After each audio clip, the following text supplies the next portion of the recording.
NYYST. This is New York, Yankee sports talk. Swinging for the fences, knock it out the park. This is New York, Yankee sports talk. Christian and Chris, of course SGR. This is New York, Yankee sports talk. Homie, New York, Yankee sports talk. Record, rain or shine, grab your shades and umbrellas. NYYST, you're hanging with the fellas. Welcome back. This is episode 356 of the NYYST podcast. We're live on NYY Underground. I'm your host, Christian, and it's SGR. What up? What's going on, brother? How you doing, Cat? Okay. Chris was supposed to join us, but he's MIA right now. Okay. Hey, so hopefully he can brother? pop on before we wrap up here tonight. Okay. Yeah, We're recording. It's Thursday night, 9 p.m. Tomorrow starts the World Series. The Texas Rangers and the Arizona Diamondbacks will be playing in the Fall Classic. And excuse me by not being excited by that. You're not excited for Diamondbacks Rangers World Series, dude? Just not a sexy matchup. Do you think it's It's probably the least sexy matchup. And then if you think about it, what I think they said the past how many was it? 7 or 8, maybe more than that, have featured either the Astros or Dodgers. So as Yankee fans or baseball fans, you were kind of intrigued by either of those teams. The Dodgers. So the Astros did not get back to the World Series. So all that talk of them being a dynasty and that they were better, that was so silly. That was just dumb talk from people that want to ruffle the feathers of Yankee fans, that they were better than the Yankee dynasty. Like, what are you talking about, dog? First People of all, were still calling them a dynasty even after they lost this. I got a lot of look.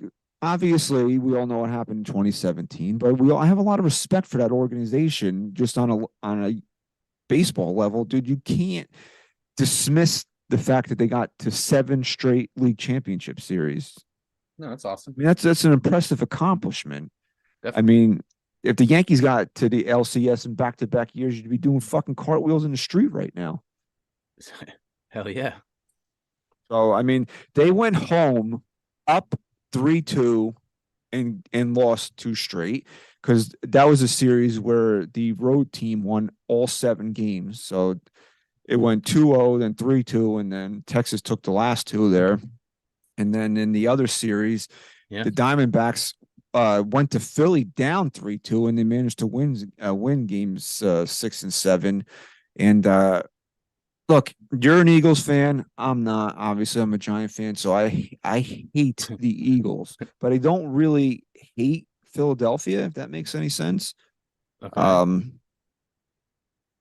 Because I don't root against the Phillies because we're Yankee fans, right? Yeah. So the Phillies don't really it's not like the Eagles Giants, same division. And I don't really watch hockey. I don't really watch basketball. I don't have a team that I root for. Yeah. I mean, I like when the Rangers are good. I like when the Knicks are good, when the Nets are good, because then I'll watch it like later on in the winter. If they're good, it's better than not watching bad teams, right? But I don't have that hatred towards the 76ers or like the Flyers, because they're not rivals of a team that I root for. And obviously, I'm a big Rocky guy, so I do have like a special little thing for Philly, right? Because that's where Rocky's from. Okay? Right. Down in Philly in 2 weeks to do the Rocky run again. Okay, yeah, we're gonna do the Rocky run. So, as a New Yorker or a New York fan, like my only cross section is the Eagles and the Giants. So I just hate the Eagles because they're a rival. And they're really good. And they're really good. Okay, they beat the shit out of the Giants like all the time now. So yes. So I don't really have that, hatred. I don't know, but like I guess I could say the same thing for like Boston, but like nothing else crosses my path. I'm a Giant fan, so New England's natural rival is the Jets, right? And like I said, I don't root for hockey and basketball, but I fucking can't stand Boston. Right. I can't stand Boston. So like but I'm an Eagles fan, but when it was the Giants Patriots Super Bowl, I was actually rooting for the Giants in those Super Bowls, because I just didn't want Boston to get any sort of satisfaction, Yeah, I see what you're saying, but a lot of the times I would root for Tom Brady. I don't know why. I always like Tom. I was a Yeah, big but in Tom Brady those, guy. yeah, no, I would like seeing him win, but not against the Giants. I was Always, actually I don't know. I like to root for greatness unless what up, it's Hirsch? of a team that I don't like Houston. I'm not Yeah, rooting for Houston because fuck them, right? right. No, that doesn't count. Houston doesn't count, but I agree. I like watching dynasties. So I was rooting for the Phillies to get back. I would have liked to, and plus, when you're going to spend the weekend in Philly, you like them to be as happy as possible because they're Oh, fucking right. Yeah, animals. you would have been there for that too. That They're would have been they're nice. animals down there, you know. Yeah, I saw they were like greasing up the poles and shit, like in the streets, just in case they won, so people couldn't climb them. Did you see Although that? no, I didn't see that. Didn't some guy fall through? I didn't. That's why, because it'll stop people from being able to climb up and then fall. That Some guy happens a fall lot. like through like a bus stop last year or something. In Philly? Yeah, like after when they got to the World Series, like they went out on the streets and some guy climbed like a street lamp and then he fell off like through like a bus terminal, like a bus And stop. oh yeah, I do kind of remember that. Yeah, he crashed through a bus stop. So I was rooting for Phillies to get there. Plus, you know, big Bryce Harper guy, and it just didn't happen. And it's just like, oh, it's like this World Series. Like I'm rooting for the Texas Rangers. I don't know how much I was telling Pete this before we got on here. I got into these LCSs a lot more than normal than I thought I would normally because I think we've just been so disconnected from the Yankees. Like that whole like mourning period and you need to decompress from the season is over. It's been over for a long time. Mhm. I mean, that was pretty obvious since like at least, I mean, if you were holding out if you were like one of these people holding out hope till the very end, that was still like the first, second week of September that you could have put a fork in this team. So that whole period was over. So then, you know, if these LCSs were interesting, it was easy to get into them. So I was watching a lot of them. I pretty much watched full games almost every night. And Yeah, I don't know if I yeah, I can was do that for watching a the lot. world. Yeah, I don't think I was going to ask you that if you would end up watching. I will make a point to watch Montgomery pitch. I do want to see him go, but I'm not going to be tuned in. It'll be background I noise. think it's Gallen starting for the Diamondbacks in game one, and I know it's Evaldi for Texas. They'll win the World Series if he can turn that around. I think it's all going to come down to Gallon. So I'm He'll rooting be for dope. Texas for two reasons. Number one, I would love to see Monty get a ring. Obviously, I always was a big fan of Monty when he was here. I would love to see him get a ring. And number two, I will never, never, never, never root for the Right. Arizona Diamondbacks. Same here, Never. man. I will They say that scarred me. again. Bro, first of all, let me tell you guys something. If you're arguing with me like, oh, you got to get over 2001. No, I don't have to get over it. Nope. Because here's why. And somebody was making this point. Well, why don't you hate the Marlins? Because why would I hate the Marlins? They just beat it. Losing in the World Series is different than what happened in 2001. First of all, 2001, 9/11, right? So Mm-hmm. obviously, you know, you had that whole backdrop, and we live in North Jersey, dude. We're 10 minutes from where it happened, you know? Right. So we were in that, and the Yankees and Mets coming back took us away from, you know, was able to kind of Yeah. get us out of that and think of other things. Obviously, this was the World Series the Yankees were supposed to win. These were the first times we weren't the bad guys. Everybody's rooting for us. So, you know, maybe that wasn't a good thing. You know, maybe you know, it's always better when the Yankees are the heels and everybody hates us. But this is the one time everybody wanted the Yankees to win. They wanted the Yankees to win for New York. And so you got that all going on. And also, that was the end of the dynasty. That was it. Yep. When Luis Gonzalez's ball hit the outfield grass, or it might not even hit the outfield grass. I don't even remember when it dropped. Yeah, it just went over the head of what, Jeter, right? Yeah, because the infield was drawn It's in. like PTSD. I have that image scarred in my head of then him going down the first baseline with his hands up. Because when they replay, I can't look when they replay it on TV. I can't look, and I just know, like, when that ball was hit, like, I never saw it land. I just knew the game. You just knew the game was over at that point. So I Yeah. just never really saw it land. But when that ball landed, that was the end of the Yankee dynasty. It was that they were going for 4 in a row too, which Well, is yeah, exactly. nuts. The Yankees were going for 4 in a row. And then when that ball landed, that was the end of the dynasty. And that son of a bitch, Luis Gonzalez, that broken bat bullshit on a drawn in infield off of Mariano Rivera, thinking that he did something in his life. No, I'll never. They got that fuck one. that, dude. I'll never root for them. So there you go. Trivia question for you: Sure. who is the highest paid player currently on the Arizona Diamondbacks? Who are they paying the most Right now? Yeah. Is it somebody not on the team? Is it Zach Greinke? No, good guess. It's a pitcher though. El Gato. Who'd you say you cut out? It's not Greinke. No, you it's said not it wasn't Greinke. Not Greinke. Who could it be? Think of a clutch postseason performer that kind of. It's Madison Bumgarner. Yep, Madison Bumgarner is the highest paid Diamondback in the fucking World Series. They only won 2 more games than the Yankees. Oh, we'll get into that in a second. Okay. Well, so somebody, a big prominent New York sports talk figure, said that he was going to retire. This was before Game 6 of the NLCS. He said he was going to retire if the Diamond won the NLCS, and then they came back and they won.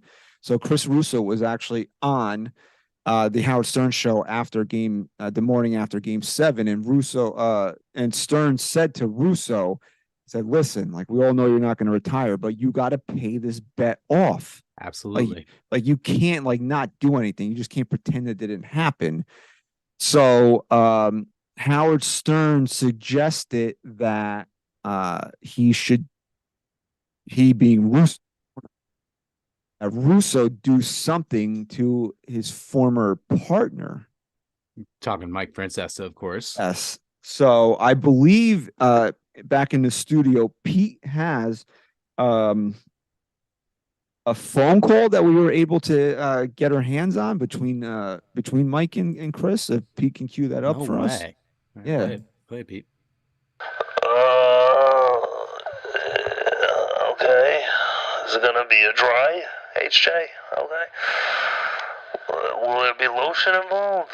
You got L'Oreal? Okay. You got Lubriderm? Okay. You got Aquaphor? Okay. You got Nivea? Okay, my man. Okay. Well, listen, Mike, it's gonna have to be a quick one. So whatever you usually do is what we'd have to do, Mike. We'd have to just as fast as possible. We want to get this stuff out of you, okay? Okay, so I do have to finish. Okay. I'm just writing this down. So I have to finish. Okay. L'Oreal, hand job. Okay. We gotta do this live? Now listen, Mike, whatever you feel comfortable with, we'll do.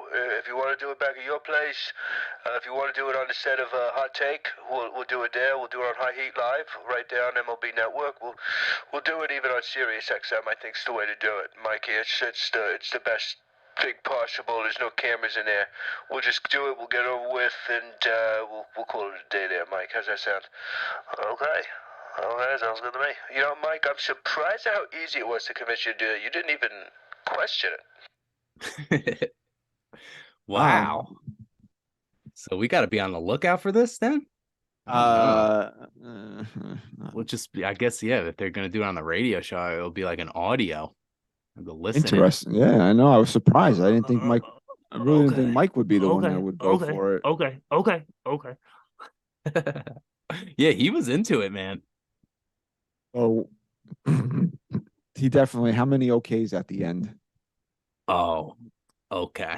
A lot, dude. It may be infinite. It might go on for a while. Okay. All right. A couple things we want to get into here. Not be too long tonight, but a couple things we want to get into here. You did mention that the Arizona Diamondbacks won 2 more games than the Yankees did in the regular season. They won 84 games. The Yankees won 82 games. And that is scary to me because We all know Brian Cashman loves to say the playoffs are a crapshoot. Just get in and anything can happen. Well, you got an 84 win team in the World Series, and they, the Yankees weren't far off from being an 84 win team. I mean, you could easily find that any 2 games and the Yankees could have been an 84 win team. Now, I don't think that would have been, I'm positive it wouldn't have been enough in the American League, but I'm sure Brian Cashman is looking at something like that, thinking that, like, oh, but, that doesn't mean that, and I hate that phrase so much because it's such a loser mentality. The playoffs are a crapshoot. Yes, get hot, get in, get hot. Anything can happen, dude. I'm a fan of a team that happened to twice in the last 20 years or however long it's been now.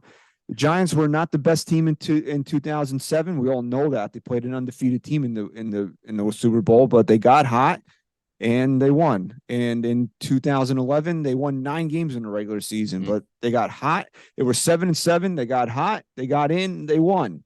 So it can happen, but you can also keep yourself in a better position to win the World Series. You can put yourself in a better position to kind of fend off a hot team by being better than them if you make the right moves. And that's the Yankees. This is a big offseason for the Yankees. There's obviously conflicting reports out there now. Yesterday, Andy Martino was like, the Yankees have already had trade discussions with San Diego. And then today, Heyman's like, no trade discussions have happened. So, and again, who's right, who's wrong? This is going to be a winter full of this stuff, and we're going to fall for every report that comes out. Yeah, well, sources. Okay, we're going to fall for every report that comes out because this is what. I mean, this is what it is at this point, right? It'd be different if the Yankees are coming off a World Series or we trusted them to do the right thing, but there's not a lot of trust with this organization right now. No, not a lot of trust. And just going back on the crapshoot point, I mean, look, you get in, anything can happen. We've seen that a few times over the last couple of years. We saw it with the Nationals in 2019. We're seeing it this year with the Diamondbacks. You saw it in football with the Giants. But who did the Giants face in both of those Super Bowls? The Patriots, and the Patriots were getting in every single year. So yeah, look, there might be a team that does do that and surprises everyone, but there's going to be those common characters every single year. And this year, yeah, the top dogs did fall short, and we have a new set of teams in the World Series, but every single year we're seeing those same teams competing. And then, yeah, maybe a crapshoot. I don't like saying the entire playoffs is a crapshoot. I'm not opposed to the argument that the wild card round and the division series is kind of somewhat a crapshoot. But once you get to those best of sevens, you're going to need to win 4 games. That's not really a crapshoot at that point. And you look at what the Diamondbacks did in Game 7. Who came through for them the most in Game 7? Offensively, it was their rookie of the year. So it was Corbin. Yeah, it was the guy that is their star. He's their future star, and he came through when it mattered most. And that's what happens. What did Paul Sewald do? He hasn't given up a run this entire postseason. When did they get Paul Sewald? The trade deadline. At the trade deadline, when you make those moves to get ready for a postseason run. So this isn't a crapshoot team. Maybe the regular season getting to this point, I don't know, but this is a team that has a decent starting rotation and a great bullpen, a great closer, and a young rookie superstar that stepped up when it mattered most. In Game 7, the guy was empty. He was non-existent for most of that round. But I'll take a Carroll performance over a Castellanos performance, ending on a high note rather than starting the way Castellanos did and then not getting a hit for that rest of that series after his first at-bat home run in Game 1. And so. Well, you made a great point there, is that they acquired Paul Sewald at the trade deadline, so they prepped themselves for a playoff run. And the guy hasn't given up a run. You're telling me if they didn't have Paul Sewald, the other guy, whoever would be closing games, would have done that? I highly doubt it. So that's not a crapshoot to me. That's a team making the right moves at the right time and getting ready for an October run, and that's exactly what the Diamondbacks have done. So yeah, and that's why there's always going to be a little element of luck involved. We all know that. I mean, we've experienced that. Absolutely. We've experienced that with the Yankees with some of the things that Yeah. happened through their runs. But the Yankees, and I go back to this, they were just not prepared to compete this season, and see them eliminate as many question marks as possible in the offseason. And that's, and that starts with Juan Soto, man. I don't know. Again, you want to believe, who do you want to believe? I want to believe Vandy Martino, because that means that the Yankees are being proactive right now, right? Right. Yeah, I hope he's the one that's got the good sources. Exactly. Believe So him. I heard there was another report coming out from somebody that's not involved with New York or San Diego, said that uh, he wondered if Rizzo would be involved in this trade, and I'm like, I don't get it from San Diego's point of view, but if they want him, and I love Anthony Rizzo, I'll pack his bags Yes, for him. San Diego does love their washed first basemen. I think They got Eric Hosmer for a bit. Luke Voigt was over there. I'm pretty sure he was a Padre at one point. I think he came up with them. Rizzo, Yeah, maybe. almost positive he was drafted by them. He wasn't drafted by Boston. Maybe that's what I'm thinking of. Yeah, I think he came up with No, Boston. he might have been drafted by the Red Sox, but his 2011 he played for the San Diego Padres before he was traded to the Cubs. I knew that he was. Wow, didn't realize that. I think there is a Boston tie there. He might have been drafted by the Red Sox, but I knew he played for San I Diego. say he got drafted by the Red Sox. Yeah, I don't know. Look, that's not going to stop me from making that deal, because I saw some arguments being made that no, we can't give up Rizzo. He's a lefty bat. And look, I'm the biggest lefty proponent, but you could get another lefty. If that means getting Soto, I'll take Soto. I mean, I would think at that point the Yankees would probably just say to LeMahieu, "This is your position." Mm-hmm. I'm just surprised that if that is true, that he's the name that would be thrown around, that they want MLB proven talent, and like Rizzo coming off an injury, and like I figured Gleyber Torres would be the name that you would hear in those kinds of discussions. Yeah, I mean, I trade Gleyber in a second, but then that means that you're significantly lowering the prospect package if you're trading Gleyber Torres. Mm-hmm. It's going to be it's going to be really interesting to see how this shakes out. Soto might not get moved at all. We don't know, because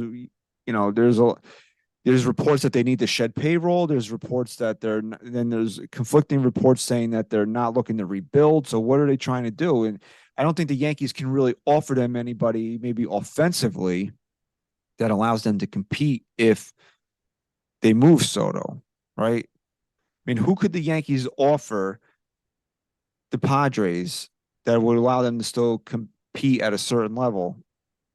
And I don't think the Yankees have anybody. They're not going to trade Dominguez. I would be stunned if they traded Anthony Volpe.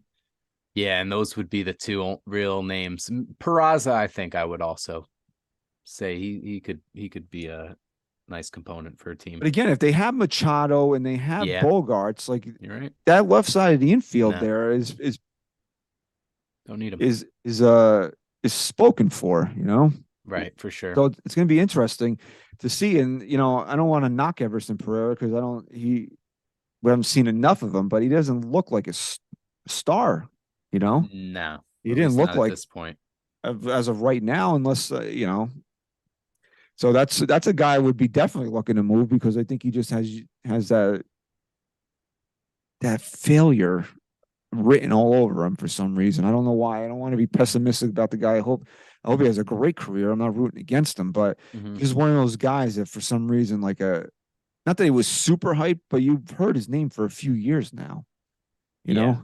No, I just don't know. I don't think if that's the narrative, if they want MLB ready talent, then there's really nowhere else to turn. Oh, King and Gleyber. Yeah, there's your trade. There's your trade right take there. those two and call it a day. And maybe the Yankees can get bullpen help in return. You get Soto and a bullpen arm for King and Gleyber and a couple of prospects, like lower level prospects. I think that's a good deal right there. I agree. I forgot to start that guy. I know a lot of Yankee fans are worried about trading Michael King, but you can't I can't let Michael King stand in the way against Soto. Can't do it. You can't. I mean, King was awesome though. I mean, when his last couple of months when he went into the rotation, you definitely saw something from him. But if you can get Juan Soto for King, then you got to do that. It's a no-brainer.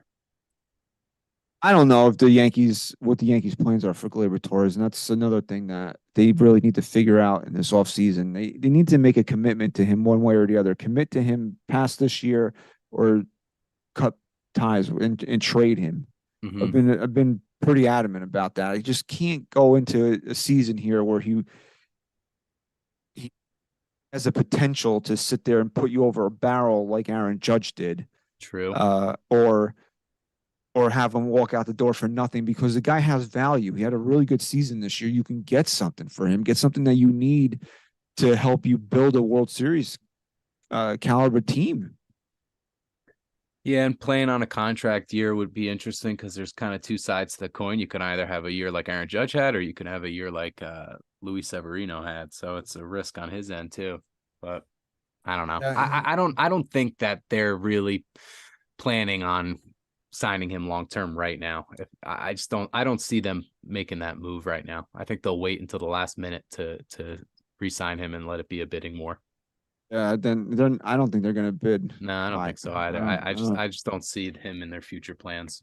No, it's just a smarter Yankees thing to do. Then is to let him walk out and get nothing for him when you could have traded him for 2-3 years now, and gotten useful pieces back for him.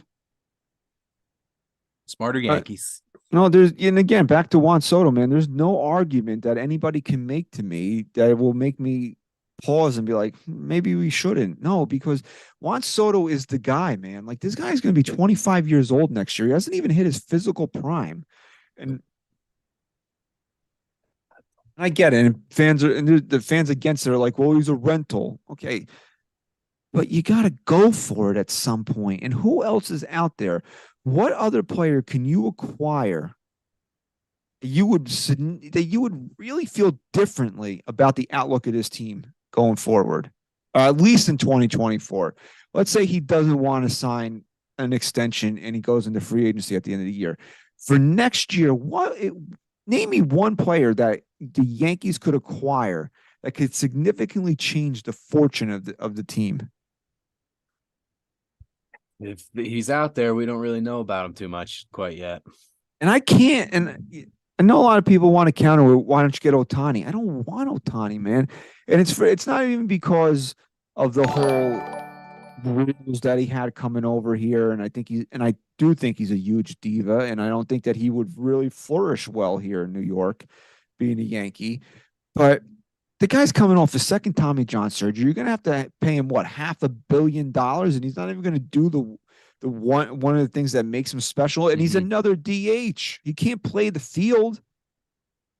No, and I'm looking at the future MLB, the free agents in like 2 years from now, and there's nothing out there.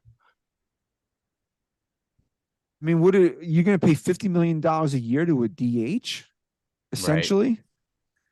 Hey, again, those smarter Yankees, because they've done it for over a decade now. I can't see the Yankees going. I can't see the Yankees being serious for Ohtani. And I think that the two moves that the Yankees have to make in the offseason, and they have to do it by any means necessary, they have to, Yamamoto and Soto, man. If Soto's getting moved, he has to be a Yankee. Yamamoto, right there. Bang. That's what I want. If Soto is available and he gets traded, he has to be traded to the Yankees. It's just it would be a colossal failure, because I guarantee you, I'll bet you any amount of money that if he gets traded and it's not to the Yankees, you're going to look at that return and say, you mean to tell me the Yankees couldn't beat or match this? Right. Yeah, that's the key there. Because I guarantee you nobody's trading their Jason Dominguez or their Volpe if he gets moved. So you can't use that excuse that's the reason why the Yankees didn't get him, because they would have to give up Dominguez. Because I guarantee you, if he gets moved, you're going to look at that return and be like, the Yankees could absolutely beat this. Absolutely. We do have a super chat from A. Becker, member. He's a part of the real. They're part of the real fan package. A member for 8 months. Thank you. Okay. He's a real fan. Okay. And they say you can't make any Soto trade without an extension. Yeah. In an ideal world, yes, you're gonna pay the price to get him in terms of the trade capital. You want him locked up long term, but I can't let that be a deciding factor. If his people, I know he's a Boris guy, says no extension, I can't let that stop me from trading for him. No, because it's just we have to get back into the mode of winning now. We can't have one foot in the water of win now mode and then another prospect hugging. You have to kind of pick one body of water and fucking lay in it, dude. And that's kind of been the problem these last couple of years, is that identity. The Yankees don't know what kind of team they want to be, or that's how it's kind of perceived. And you get Juan Soto, then it's clear what you're going for. If Juan Soto bucks off for hits 400 and cracks 4 home runs in a World Series next year, and the Yankees are riding down the Canyon of Heroes, and then he goes out to, I don't know, he goes to the San Francisco Giants on a $600 million contract, but you had to trade 4 top 20 guys. Do you care? No, because look at the list, man. Look at our top prospects of the last decade. Remember that video they made, the scouting department? They were talking up guys like who was it? Austin Romine, Chance Adams, all these guys, like they were talking them up like they're going to be the second coming, and it just doesn't really work so often like that. I mean, who have you said who's really the only guy that has panned out for this team? Aaron Judge. That's it. So it's not as great as it looks on paper, as great as it is to have the top 100 prospect list and to have the most players on that list. It's the game changes when you get major league level, and some of these guys just handle it, and they just can't handle New York. That's how it's been. You have to kind of assume at this point that that's how it's going to play out for the most part. And every once in a while you'll catch one, but it's not worth holding on for. The Yankees are a team of such a high payroll. They need to be a win now team. That's just how they're constructed. Yeah, this is such a they definitely have to be a win now team, and if the extension is not going to happen, you still have to. It still is a no-brainer to make the move, in my opinion. You have to take the risk. The Yankees are not taking risks right now, and I think that's part of the reason why they're not successful, is because they're not going for it. Like, okay, yes, they gave Garrett Cole a fucking truckload of money, but that was a safe move. That was not a risk signing Garrett Cole. I mean, no. Go ahead. Anytime that you hand out that type of money, things can happen, and then it becomes a bad investment. But I think everybody knew that was a good investment. I think everybody knew that was a safe move, no matter how much you paid him to bring him in here, right? Yeah. Trading for Juan Soto, giving up 4 prospects or Michael King and 3 prospects, whatever it would cost, and then not having him secured, past this year is a huge risk. And it's one the Yankees have to take. They have to take it, man. There's no more like, we'll wait. There's no more wait and see, man, because like 2009 is so far gone now, and you're getting further and further away every single year, that the Yankees now need to change the way they think about things. I'm not saying be stupid, and this is a good risk to take if you can't get a contract extension on him, because you need another superstar. You need left-handed power. This guy gets on base not at a good clip, at a great clip. He is a .420 career on base percentage. Juan Soto. I mean, put him in a lineup with Aaron Judge. did this a while ago. The only question the Yankees need to ask themselves about Juan Soto is if he bats second or third, and if that means a Judge is second or third. Right. Because the order of where those two are in the lineup is the only question they should be asking themselves, whether Soto's first or Judge's first because it's such a no-brainer that you need somebody else in that lineup that opposing pitchers fear. There's nobody. Nope. Opposing managers fear too. So they're going to different guys in those moments. You talked about going for it too, like with Garrett Cole. It didn't necessarily feel like they were going for it when they got Garrett Cole. It felt like, man, we just got the top dog of the offseason, which was great. In 2009, what they did in 2009, that was going for it. When they brought in CC, Tex, and AJ Burnett, and they had that presser with all three of them. Don't forget they traded for Nick Swisher too, which was an important.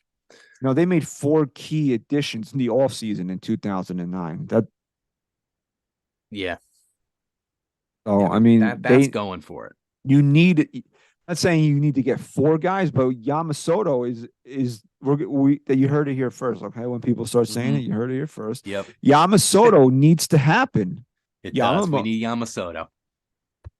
Now, there was reports coming out of San Francisco earlier this week that they won't be outbid for Yamamoto. Well, you're Hal Steinbrenner. Outbid him. Yeah, just like we did last year. You didn't fly across the friggin' world to watch this guy pitch to have somebody else outbid you. I don't know. The Cardinals going to make a push as well. Those guys were over. Whatever. You mean to tell me that if the Yankees got into a pissing contest with the Cardinals, they would lose? That would be embarrassing. Well, they're both losers as they sit at home and watching Jordan Montgomery take the ball in game 2. And Adolis Garcia, another former Cardinal.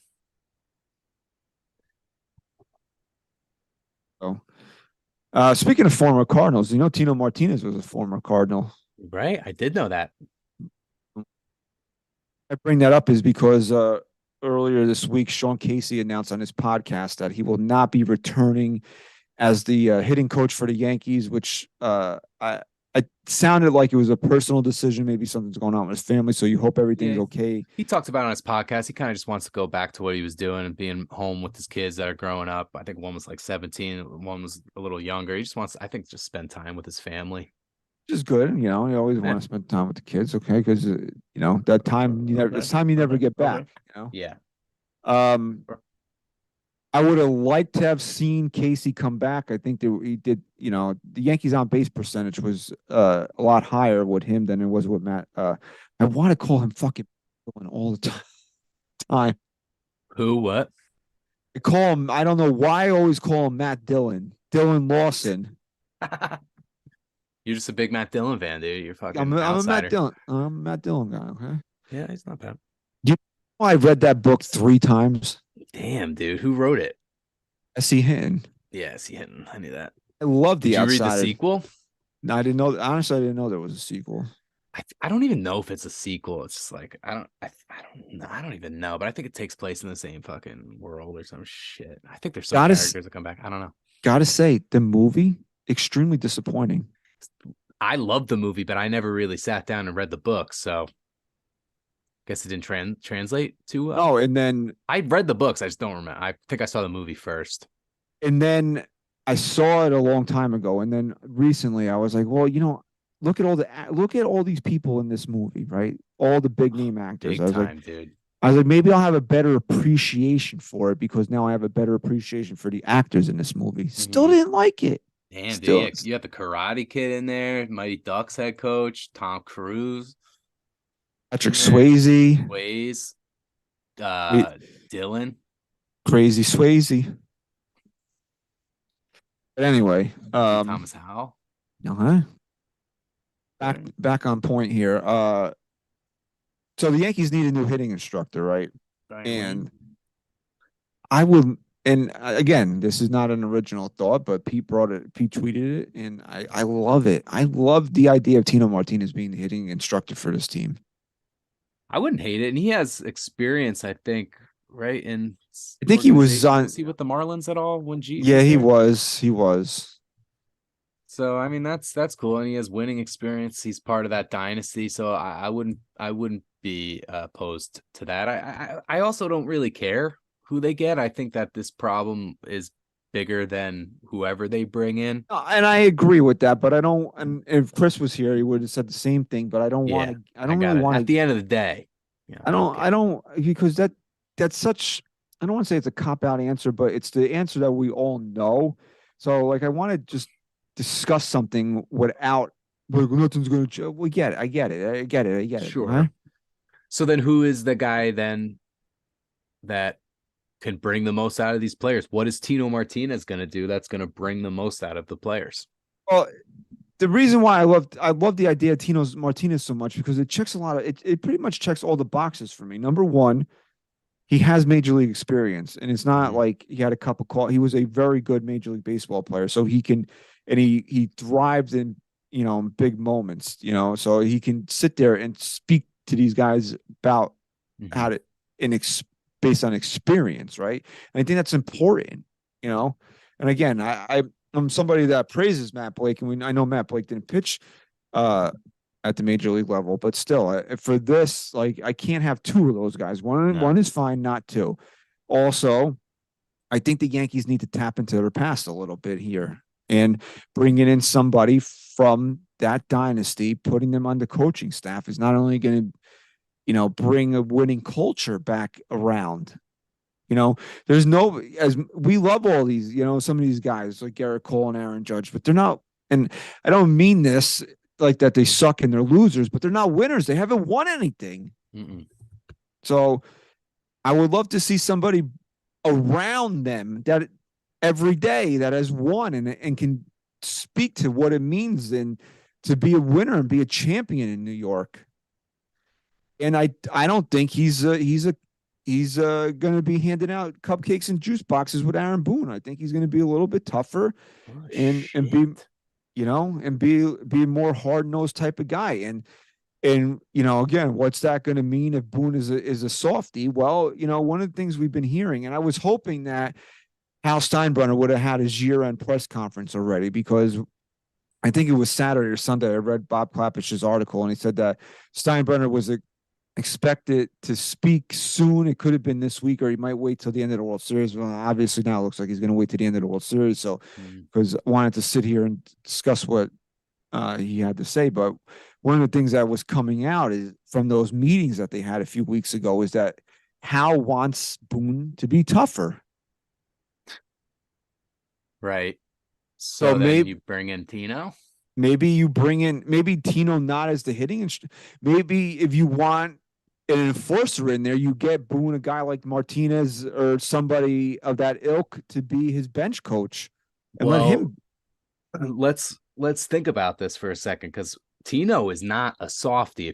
I'm looking up his coaching career here. Do you remember why? Because he was the Miami Marlins. He was named the hitting coach for the Miami Marlins in 2013. Got into a fight with somebody, right? Yes, he got in a physical altercation with Derek Dietrich several months before he resigned. And it was reported to include verbal attacks. That's fine, because Justin Ruggiano and Chris Valleca. Joe Girardi, remember Joe Girardi chokes a player while he was managing Florida, and then we still signed him, and we won a World Series with him. Sure. So I have to revisit that. And then in 2023, Martinez returned. He's now in the Cape Cod Baseball League as an assistant coach of the Harbor Hawks. I'm sure if the Yankees called him, he'd be like, "Peace out, Cape Cod." Yeah, see ya. But I know I'm not opposed to it for sure. He's got the coaching experience too, which I like. And I know, I think Pete and some other people also mentioned a guy like having Nick Swisher around. I love. Don't get me wrong, I love Swisher, but not for this team. Not for this team. Yeah, I could see him being almost too much. I think if he can come at it and that's kind of, you don't want him to not be himself, because that's the person you would want to be here. But I could see that just being too much. I also, if you want to talk about former players like Paul O'Neill, I think he would be too old school and wouldn't click well with this team. So he's kind of not in the running for me. I know that's always a name that pops up. O'Neill, David Cohn for pitching coach always I pops don't up. know, but because he's been around the team a lot, being an animal, well, they just let him out of the basement this year. That's true. He was locked up for 3 years. Yeah, so that's something then to But consider. maybe he too. was How is he around, with but the he's been players? around for a while around the players, so Yeah. maybe they do have a relationship with him a little bit. Yeah, for sure. That's true. I would like to know more about that. See what I don't know what if he that's would like. want to give up his cushy lifestyle that he Right. has. Yeah, he's got a to good be gig back there. I mean, to- he had to an be even back on the better grind. gig. He was calling Yankee games from his basement. That's awesome. That's right up there with backup quarterback as one of the best jobs to have. But I can't see, because if Boone, all right, they want Boone to be tougher, right? Is that his personality? Is that who he is? Right, and that's the thing with Swisher. It's like you want Swisher if he's coming in to be who he is, and you don't want Boone to be this fake persona. I don't want exactly. I want him to be who he. If he's going to be the manager, I want him to be who he is. I do feel like he is pretty fake, at least to the media and publicly. I don't really get a genuineness from him. Because I think he's lying because he's told to lie. Yeah, he's very political, and I was watching old interviews of it. I don't know. So one of his old interviews was circulating from when he was still a player, and it just is exactly how he talks today. Very politically correct, that politician type of Well, he played in Washington. Okay. Yeah, we are going to start banging. So again, like, because the players are going to smell through that bullshit. Like, he's been here since 2018, and all of a sudden he's going to be fucking the big boss man coming around with his nightstick if you don't do what you're supposed to do. Oh, someone just suggested Brett Gardner to come on down. I would like to do that. That'd be pretty cool. I'd work pretty dang hard. Got Edgar Martinez, Curtis Granderson, a suggestion in the chat. Edgar, no. Curtis, no. And because they're not. Edgar's not tied to this organization. Yeah, I want a Yankee tie. And Curtis is wasn't a winner here. I would like to see somebody that was a winner here. You know whose name I'm gonna throw in? Maybe not necessarily a winner here, but I do like some of the things he said about like pitch tipping and stuff. Is Carlos Beltran. Oh, okay. I wouldn't be opposed to that. It honestly, I feel bad for him because he's the only one that got punished for 2017. Yeah, and it's really the truth. I mean, you're seeing articles now that are kind of glorifying Jose Altuve, that he's like this perfect role model and ideal spokesman for baseball. And it's like, dude, he's fucking ahead of the biggest cheating scandal since fucking 1919. Jeff Passan had an article, and he's like, yeah, it was Passan. And it's like, but he's like, he's so beloved in Houston, but hated everywhere else. I'm like, do you not get what happened? Wasn't Passan one of the biggest guys behind breaking the, or was it somebody else? Like, maybe I'm getting confused with somebody else, but I feel like he was really like behind breaking that. Yeah, I want to say he played a part in that. No, I think it was the Athletic, right? Was he with the Athletic? Is now. I don't know if he was is now. Or was he? The Athletic no, he was that broke it. Maybe he was then, and then it was. I don't. Who cares? Yeah, I really spending too much time on Jeff Passan here. Yeah, anyway, for sure. But Jose Altuve is the face of a franchise that cheated their way to winning a World Series. There's no other way that you can try to dispute that. That's exactly what happened. They cheated. He's the franchise player. So what do you think the 29 other fan bases are going to think about this guy? Right. I don't take anything away from him. He's a great player. He's clutch as hell. I enjoy watching him. I don't like him, but he comes through when it matters most. And Ken Rosenthal, you guys not understand. Like, immediately, like, he said that. Right, this was before Game 7. He said that, and since 2018, Houston's OPS at home has gone down every year. Well, why the fuck do you think that happened? Interesting stat. Just magically stopped. Started to go down at home after 2017. Tyler Talbot in the chat saying Ken Rosenthal was the one that broke it back then. It's possible. I'm sure. Yeah. Okay. Okay. We got more suggestions in the chat. We had A-Rod for pitching coach. We have Reggie Jackson. First of all, the Yankees will Despise never. both Yeah, of them. exactly. I think First of all, Reggie's too old. Yeah, I want a fresher face. Fresh your face. Somebody, connected to at least the Winner. last year, maybe not even 09, but like that. Somebody who's played in the last 20. Yeah. No, it'll be interesting. Yeah, I mean, ultimately, what kind of impact is it going to have on a team? Probably a very minimal one, but I think that if you put another cupcake in there, it's just going to further everybody's angst that nothing's going to change, You know who else I wouldn't hate? Not a Yankee affiliate, but Barry Bonds. I wouldn't mind throwing his name in the hat. Didn't he go back and start working for the Giants again? Maybe, but all I know is that he was largely responsible, I believe, for Christian Yelich's kind of uprising. He really worked on with him. To go back to your suggestion about Gardy, I would talk to Gardy about if he wanted to manage a minor league team and start grooming him. I fucking would love that, dude. That's a great idea. I think he would be a good fit as a coach. See what happens if it works out. I mean, then maybe you have a manager in a couple of years. I mean, obviously not Boone. Rod. Yeah. But, well, I'm looking up some reports on Barry Bonds. Apparently he was a real pain in the ass, according to the ex-president of the Marlins. So what a shocker. Yeah. Yeah, very shocker that Barry Bonds that came out a couple days ago, that piece. Oh no, never mind. That was fucking 2 years ago. So, the Yankees have things that they need to accomplish this offseason. I mean, obviously, hitting coaches like at the very bottom of the list, but I still think it's an important hire. I mean, the Yankees can't just go in there and stick some doofus in there like Dylan Lawson, or stick somebody that has a reputation for being a pushover. Like, I mean, I think we're making too much of the hitting coach, but I think based off of what we want out of this team, that to have somebody with a little fucking sack on this coaching staff wouldn't be a bad thing. Yeah, I think so. And you can see them at least leaning in the same direction as they did with the hire of Sean Casey, because you kind of felt like they were stepping a little bit away from the analytic approach in that sense, because they wanted to bring him back, right? They wanted to bring Casey back. He said that there was no offer made, but he was under the impression that if he wanted to come back, he could have. Yeah, so maybe and with that in mind, that they're going to continue to go with that mindset. We do have a super chat. It's kind of off topic a bit. We're going back to Montgomery a bit from our boy Ra.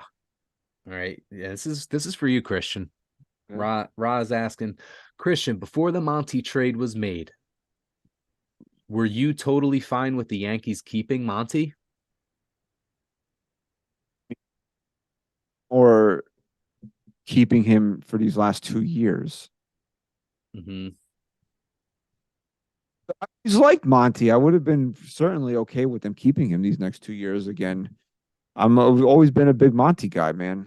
For what Monty did, he was if you're sticking Jordan Montgomery at the back end of your rotation, I mean, it's hard. You're going to be hard pressed to find guys better than him. I mean, now obviously he's stepping up and he's pitching big games, pitching game one in the ALCS, showing that he's maybe a little bit more than that. But for the role that he was in at the Yankees, man, I mean, the Monty special, 6 innings, 2 runs, bam. You could write that shit in blood. He wouldn't be far off it. Or maybe 5 1/3, 3 runs. Maybe he give you like 6 1/3, 2 runs. But like that was pretty much it. Monty hit that number like almost every single time, man. Like Monty was reliable. Monty was I always got a lot of time for Jordan Montgomery, man. That's why I'm rooting for the Rangers to get this ring here so Monty can have one. Yeah, I'm rooting for Monty. Got all the former Yankees in the rotation there. You got Monty, Evaldi, Heaney, Chap to close it out and blow it. Yeah, I mean, Jesus. They're all over the place. Texas was at least smart enough to not make him the closer. This way they can rebound from his bullshit. But like, I've been watching, you watching some of these games, and he's still giving up big hits and big spots, and maybe they're not blowing up because they have somebody behind them to not allow that to happen. But I still would not try. Oh God, I could never trust Aroldis Chapman with the game on the line. No thanks. So the off season hasn't officially begun yet because we're at the beginning of the World Series here. Tomorrow night is Game 1. It's Diamondbacks and Texas Rangers. But soon enough, man, the moves will be starting, and the Yankees have to be at the forefront making the biggest moves. I mean, to compare to 09, what would that be? Bellinger and Yamamoto? Would that be an 09 type of haul right there? That would be the 09 haul. Belly plus Yamamoto equals going for it. Yeah, I mean, so we'll see what happens. The Yankees can't sit on their hands this offseason. That's I think something that we all agree on. They have to be big-time players in the trade market, big-time players in free agency. This team was just not, and I go back, they were not prepared to compete this year. Whether or not they win in 2024, I need to know that they were prepared to compete, and I don't feel like they were last year. So that's going to be a big thing in the offseason is the Yankees showing you that they're prepared to compete. Compared to compete, go into that crapshoot the way they call it. Go into the crapshoot fully loaded. Well, if you're still in the chat here, we want to thank you for spending your Thursday night with us. I know we were delayed a little bit. Unfortunately, Chris wasn't able to join us, but want to thank you still for being in the chat. And if you haven't done so already, like the video, subscribe to NYYU on YouTube. Okay, join the movement, the underground. Okay, as the kids say, the underground. Okay, let's go underground. Okay. It's gonna have to go underground after Mad Dog pays his bet off. Okay. Okay. Got Nivier. Okay, Nivier for men. Okay. And if you're listening on Apple Podcasts or Spotify, please leave us a 5-star rating and review there. We want to thank everybody for their continued support of NYYU and NYYST. We want to thank everybody for listening and watching episode 356. SGR, say goodbye. Yanks. Can't make a promise, but I do my best. 25 sitting on 25 racks. Just got started, no, we ain't done yet. But a new crib, it's a goddamn flex. Sign that check. Told them last year that I've been up next. Can't take calls, but I send that text. From